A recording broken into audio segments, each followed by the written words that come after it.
السلام عليكم. ازيكم حبايبي؟ هعمل معاكم النهاردة فطيرة 100 طبقة، طبقات مش هتقدري تعديها وتجيبي اخرها. طري ومورق من اطرافه. القطعة اللي انا بوريها لكم دي قطعة من الطرف، طرية جدا، وطبعا من النص زي ما انتم شايفين طبقات ما تقدريش تعديها، خفيفة ورقيقة، وفي نفس الوقت السمنة بتاعته مظبوطة، مش كتيرة ولا قليلة، مع احلى بقى جبنه قديمه. ده فطير الفلاحين يا جماعه، فطير المنوفيه احلى وانجح ناس بيعملوا فطير مشلتت في الدنيا. الفطير بتاعنا النهارده مش صعب، مش هنقعد نورق كتير ولا نفرد ولا نخليها شفافه ولا اي حاجه، وهيتعمل معانا بسرعه جدا. تابعوا بس الخطوات للنهايه لان كل الخطوات مهمه، ولو سبتي خطوه منهم الفطير هيبقى ناقصه حاجه. اول حاجه انا هعمل فطيره مشلتته كبيره خالص، فاستخدم 6 كوبايات من الدقيق الفاخر. زي ما انتم شايفينه كده بيبقى عرق ومتوسط، مش جامد قوي ولا ملوش عرق. حطيت 6 كوبايات بما يعادل كيلو الا ربع من الدقيق، وهحط عليهم رشة ملح كده بايدي بما يعادل نص معلقة صغيرة من الملح، وكمان احط معلقة كبيرة ونص من السكر. في بقى سر حلو قوي، شايفين شوية البيكنج باودر دول على طرف المعلقة اهو، شوية صغيرين جدا، حطيتهم دول بيساعدوا في انتفاخ الفطير، زي ما هتشوفوه هينتفخ معانا ازاي في الفرن. كمية المية اللي هياخدوها كيلو الا ربع دقيقة او 6 كوبايات، هما كوبايتين مية بس، الكوباية مش مليانة على الاخر، مش هنحتاج مية تاني ولا دقيق تاني، هيظبط معانا جدا. هقلب شوية بالمعلقة وبعدين هنزل بقى بايدي واعجن. واول سر يا جماعة لنجاح الفطير المشلتت، لازم نوع الدقيق يكون دقيق فاخر، بس ما يكونش ليه عرق قوي، يكون العرق بتاعه متوسط. الدقيق اللي انا استخدمته كان اسمه حبوبة، في انواع دقيق كتير في السوبر ماركت تقدروا تستخدموها. وبعدين بعد كده نزلت بالعجينة على الرخامة او على صينية عشان اعجن فيها لغاية ما العجينة بقت عاملة زي ما انتم شايفينها كده وبتمط معايا. ومرحلة عجن العجينة مهمة جدا، هو ده برضو اللي بينجح الفطير يا جماعة وبيخليه ما يتقطعش مننا وينفخ معانا كمان في الفرن. فضلت اعجن فيها لغاية ما وصلتها للقوام اللي انتم شايفينه. بعد كده هجيب صينية وهدهنها زيت كويس، يعني دهنة زيت حلوة كده، وبعدين هبدأ اقطع الفطيرة لكور. تقدري تقطعي كور اصغر من كده لو انتي ما عندكيش صينيه كبيره فهتعمليها في صينيه صغيره. تقدري تعملي المقدار ده برضو على فطيرتين لو حابه. انا حبيت النهارده اعمل فطيره كبيره عملاقه، فاقطع كور كده بحجم يعني اللي انتوا شايفينه كده، واقطع كل المقدار بالشكل ده، ولازم الصينيه تكون مدهونه زيت.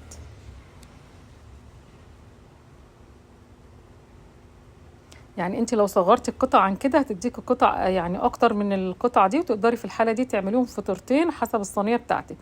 قلبت كده العجين بتاع القطع في الزيت عشان تبقى مدهونة من تحت ومن فوق، وغطيت عليها بكيس كده وحاسبها ترتاح حوالي ربع ساعة. بعد ربع ساعة جربت كده لقيتها خلاص تمام، قربت يعني خلاص ارتاحت، فكنت مجهزة. بصوا يا جماعة، دي كوباية من السمنة ناقصة معلقتين، المعلقتين دولت كملتهم زيت ذرة او زيت عباد بس كده.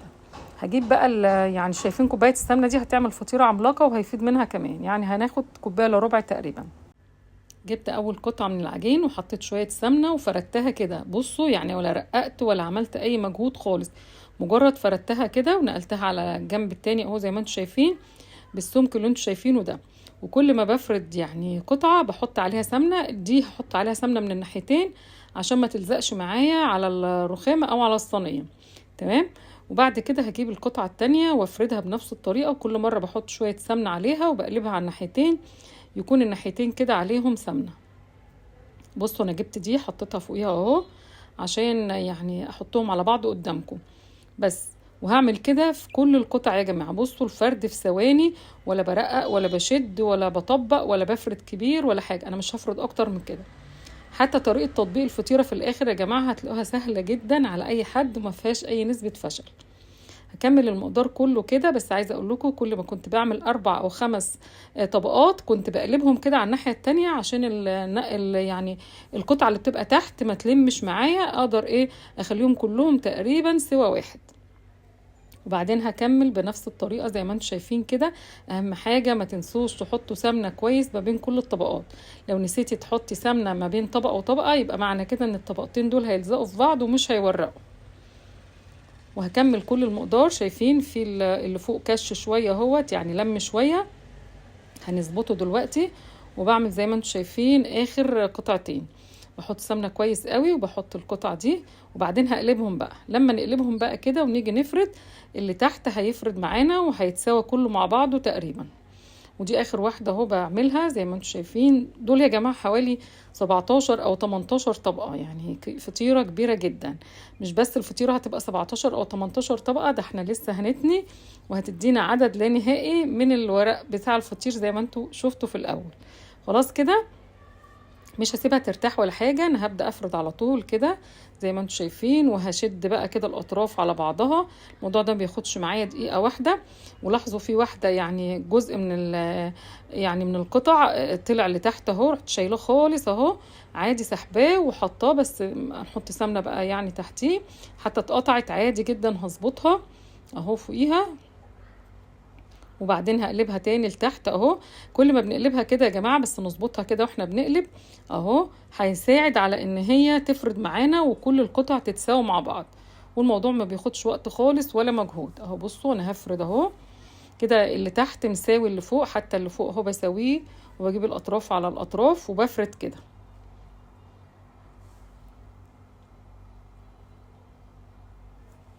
والسمنه بتاعتي لسه مخلصتش وهتفيض معايا كمان. بحط بقى المره دي بقى لان العجينه وسعت معايا، فبحط 3 معالق كده من السمنه، وبعدين بتني الاطراف زي على بعض كده، وبعدين الناحيه التانية بتني نفس الطريقه كده. بس يا جماعه مش هنعمل حاجه تاني، ولا هنلمها كوره ولا اي حاجه خالص، ولا تتعبي نفسك ولا تعرضي نفسك ان في خطوه ما تعرفيش تعمليها او تفشل معاكي.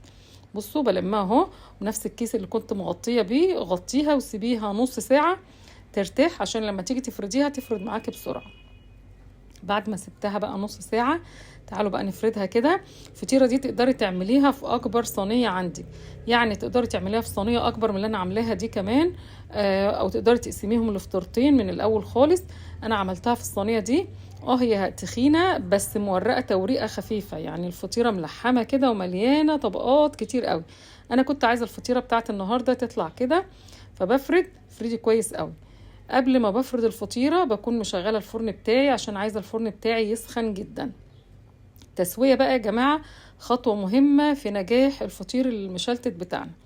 لو سويتي الفطير في فرن مش سخن، الفطيرة هتاخد معاكي وقت فهتنشف معاكي في الفرن، وهتاخد وقت طويل فهتنشف ومش هتبقى مورقة وطرية وجميلة زي اللي احنا هنعملها. عارفين الفلاحين بيبقى فرنهم سخن قوي ومسخنينه كويس قوي عشان يطلعوا الفطير بتاعهم طري وجميل. فردت اهو كله وركزت في الاطراف، الفطيره كلها يعني اتفردت.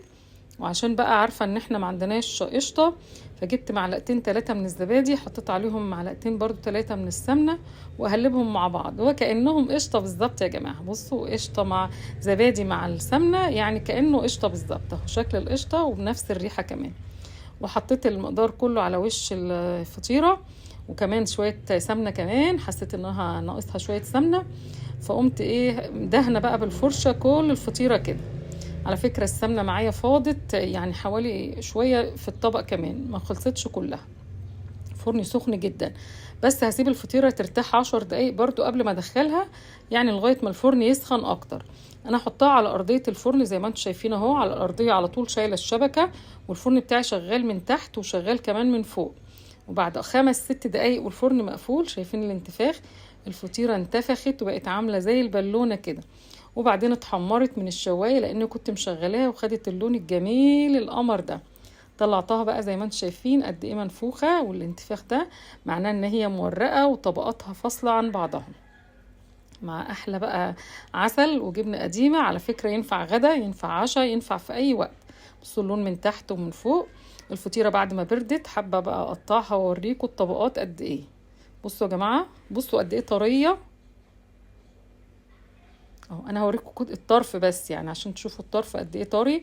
عدد الورق لو عديته هيطلع يجي 50 ورقه، يعني بصوا عدد لا نهائي من الورق، وكله خفيف وطري زي ما انتم شايفين. بصوا فطيره خفيفه ما بتلمعش من كتر السمنه فيها، زي ما انتم شايفين كميه السمنه اللي واخداها مش كميه كبيره، في نفس الوقت ريحه السمنه جميله فيها وطريه جدا. تعالوا بقى نجربها مع الجبنه القديمه وكمان مع العسل. بصوا الطريان، انا بس حابه اوريكم الطريان. بصوا الفطير، اعملوا الفطير بنفس الخطوات وبنفس الطريقه، طريقه سهله جدا وهتعملوه ناجح وهتحبوا تعملوه دايما. انا كده خلاص خلصت الفيديو بتاعي، شكرا ليكم.